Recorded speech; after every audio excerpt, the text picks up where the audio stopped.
Today I will discuss about the general organic chemistry concepts. So here, before going to the organic chemistry, here I will discuss about the different types of bond. Okay, so there are different types of bond when S and P, D and F orbital combine together, they form one bonding orbital and another is anti-bonding orbital. So here this is sigma bond and this is pi bond, this is delta bond. Okay, so these are the types of bond. That one is, first one is sigma bond, this one is pi bond, this one is delta bond. So how sigma bond is formed? When orbitals overlap, in head-on overlapping occur, there is sigma bond is formed. When here also you can see here, say s orbital and s orbital, they combine together, they form sigma bond. Here also p and s orbital combine together to form sigma bond. So here you can see this is bonding and this is anti-bonding orbitals. So in bonding orbitals, okay, in bonding orbitals, when orbitals are overlap, they have to be same symmetry and they also have same geometry also. Same geometry also there, same symmetry also there, and they also have same energy. Okay, so you can see here for bonding orbital, the orbital must have same symmetry and same wave function. This is positive lobe and positive lobe, they combine together to form sigma bond. This is bonding orbitals. Okay, here also in p and s orbital, this is positive lobe and positive lobe, they combine together to form sigma bonding orbital. And in bonding orbitals, they have electron between the two nucleus. Here one nucleus and another nucleus, when they combine together, there is maximum electron density between the two nucleus in bonding orbital. Okay, and for pi bonding, you can see here p orbital, they combine in sidewise to form pi orbital. So when orbitals combine sidewise overlapping, they form pi bond.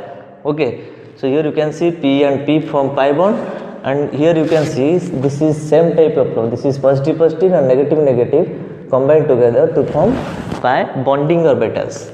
And you can see this is one nucleus, this is another nucleus. Here p and d orbital combined together. Here this is positive lobe and this is positive lobe, this is negative lobe, this is negative lobe.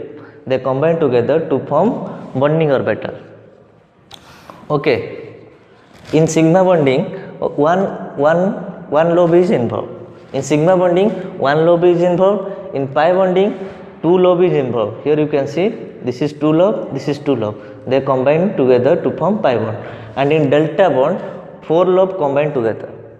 Okay, this is one orbital and this is one orbital, and they combine together. One orbital contains four lobe. This is d orbital and this d orbital. When they combine together, they form delta bond. So in delta bond, four lobe combine together with four lobe. In pi bond, two lobe combined with the two lobe, and in sigma bond, one lobe combined with one lobe. So you can see this is sidewise overlap. This sidewise overlapping from delta bond. And in case of anti-bonding orbital, when the opposite lobe in anti-bonding orbital, when opposite lobe combine together, this is plus, this is negative. Opposite orbital combine together, they form anti-bonding. And in anti-bonding, the electron between the two nucleus is very less. Also, it does not contain electron. Number of electron present between the nucleus in anti-bonding is very less. That's why there is inter-nucleus repulsion between the two nuclei. That's why anti-bonding are more unstable than bonding. Because in bonding orbital, electron between the two nucleus is maximum. The electron density is maximum between the two nucleus. Okay, that's why bonding orbital is more stable. And in anti-bonding orbital, because of no electron content between the two nucleus, that's why this is unstable. Okay, you can see this is sigma star head-on overlapping, and this is pi star orbital, pi anti-bonding, that is sidewise overlapping. This is delta star. Delta star means delta star anti-bonding. Okay, you can see this is opposite lobe, this is plus, minus, minus, plus. So plus minus cancel together, they form anti-bonding. Okay, see here, this is the MO diagram of sigma, pi and delta bond. Okay, and this is the bonding and these are the anti-bonding.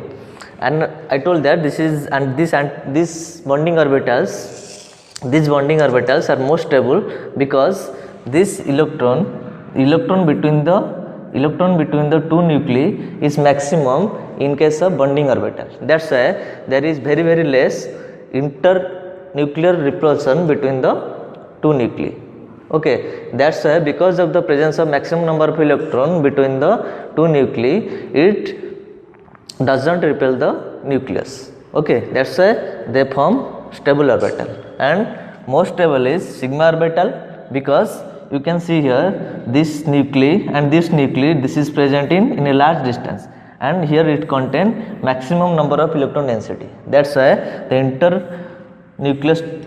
internuclear repulsion is minimum here in case of sigma bonding because maximum number of electron are present between two nucleus.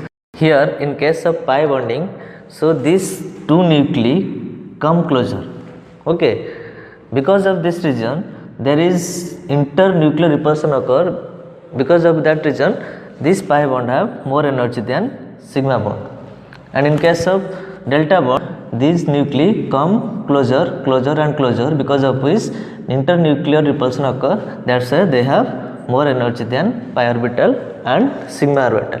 And in case of anti-bonding orbital, there is no electron present between the nuclei between the two nuclei, because of which there is internuclear repulsion occur. That's why they are unstable. Okay, delta star is unstable, pi star is more unstable, sigma star is more unstable. Okay, so you can see these are the bonding orbitals and these are the anti-bonding orbitals. Next thing is that I will tell about the when nucleophilic attack occur. Okay, you can see this is the carbonyl carbon, and always remember this carbon and oxygen, if there is electronegativity difference between the two element.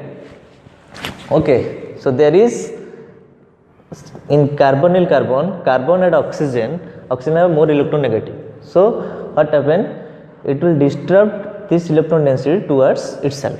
It will attract all the electron density towards oxygen, so it will get partial negative and this got partially positive. But if carbon and oxygen or other element, if there is exist electronegativity difference, so there is one anti-bonding occur, because when carbon and oxygen they will combine, their bonding orbital is formed and also anti-bonding orbital is formed, and anti-bonding orbital always present at the more electropositive side, and in case of more electronegative side bonding orbitals are present. Okay, bonding electron present at the more electronegative side and anti-bonding orbitals are present at the less electronegative side. So when nucleophile attack occur, it donate 2 electron to the anti-bonding, and when electron enters to the anti-bonding, the bond order decreases. Bond order decreases means this bonding electron will shift to the oxygen. That's why it form O negative, and here nucleophile easily attack. Okay, here 2 electron donate means it form one bond, and here one bond will break because of this when electron donate to the anti-bonding orbitals. Okay, here also you can see nucleophile, this OH minus attack to the anti-bonding site of the carbon and chlorine, because chlorine is more electronegative than carbon, and this anti-bonding is present at the less electronegative side and bonding orbital is present at the more electronegative side. So when OH minus attack here anti-bonding site of the chlorine, a carbon and chlorine bond, so this bond will break. Okay, because this donate 2 electron and these 2 electron form one sigma bond. So here it will attach OH, H, and this chlorine will remove as Cl minus. Okay, so this is the reason why when nucleophile attack, so one bond is shifted or one bond is decreases, because this electrophile, this nucleophile will attack to the antibonding side, and this antibonding side, when electron enter to the antibonding side, this bond order decreases, and this bond order decreases means this electron move to the oxygen side. Okay, this is the reaction mechanism. In next video I will discuss about the reaction mechanism and what are the intermediate form when reactant changes to the product. Okay, so thank you. Please like and